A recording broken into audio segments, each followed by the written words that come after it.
Hesreta te şewitand hemû hestên min, wek payîzê dixemilîne jiyana min. Tenê rojek li cem te dixwazim ez, bêta nabe xweşiya dilê min. Tu yî kulîlka biharê ya herî xweş, benda dinya tarî û bêrenge, wek stêrka şevê dibiriqî, li asîmanê evîna min.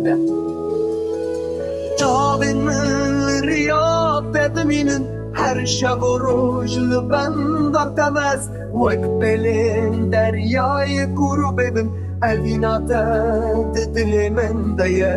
Çavên min riya te dimînin, her şev û roj li benda temez, wek pêlên deryayê kurûbê bin, evîna te di dilê min de ye.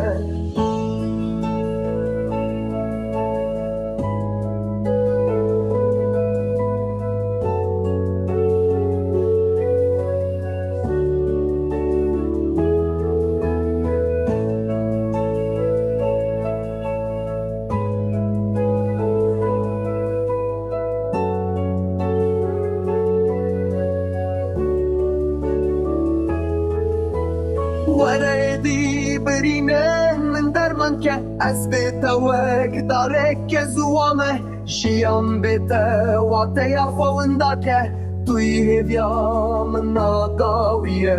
Warê dibiriqî min derman ke, ez bête wek dareke ziwa me, jiyan bête wateya xewinda ke, tu yî hêviya min nagawiye.